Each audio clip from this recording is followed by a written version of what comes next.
Si on avait juste des petits trous de chaque côté, ça aurait été chemise sèche. Culasse avec linguet. Si on n'a pas des linguets, on a des poussoirs. Passons là juste à côté. On va le voir juste ici.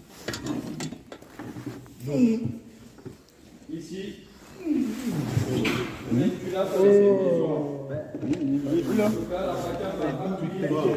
Que l'échappement. Avec notre bougie de préchauffage qui est là pour réchauffer quand le moteur est froid. Donc là, on fait le moteur diesel.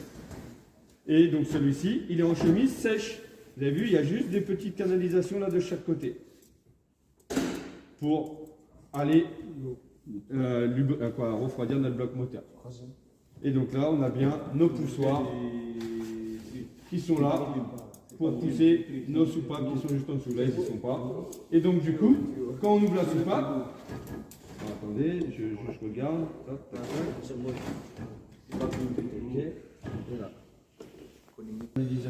Et là-dessus, notre admission est ici, donc c'est un peu mal foutu. Elle est là et elle rentre en fait à l'intérieur. Et donc la soupape d'admission va s'ouvrir et du coup, ça va faire rentrer l'air dans le cylindre avec l'injection de carburation. Du bloc moteur, là, le volume qu'on a.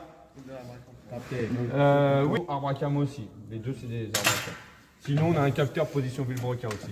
Et donc, du coup, là à l'intérieur, on a notre cylindre. Et donc, pour prendre l'alésage et la course, je rappelle, l'alésage, c'est le diamètre et la course, c'est la profondeur. Il faut utiliser cet outil-là, le pied à coulisse.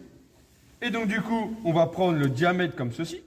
Parce que là, comme ceci, je ne peux pas le prendre parce que là, je ne suis pas bien plaqué comme il est de travers. Ça, là, c'est pour prendre une épaisseur. Ça veut dire l'épaisseur de la vis, par exemple. L'épaisseur de notre petite paroi ici. L'épaisseur d'ici. Et pour prendre un diamètre, c'est celui-ci. Tu vois un exemple, là, je peux prendre le diamètre à l'intérieur de la vis. Je peux prendre le diamètre pour mettre le joint spi ici. Et donc là, je vais prendre le diamètre pour prendre l'alésage. OK. Ensuite, je vais fermer pour ne pas perdre ma valeur. Et après, je vais lire mon pied à coulisse. Ça, je vais vous apprendre à le lire aussi. Et après, pour la profondeur, donc là, je n'ai pas de piston en bas. Donc là, je ne peux pas avoir un piston au PMB. Mais je fais descendre un piston au PMB. Et là, je viens descendre jusqu'à temps que je sois en contact avec le piston, qui n'est pas là. Monsieur, c'est le bout là qui doit toucher le piston. Oui, qui doit toucher le piston. Là, ça doit toucher le piston, oui. Et là, ça doit être en haut au PMH. Le PMH et le PMB une fois que le piston est au PMB. Et donc là, on aura le volume complet du cylindre. Donc là, la course. Du coup, cette valeur-là, on va la lire pareil, ici, pareil.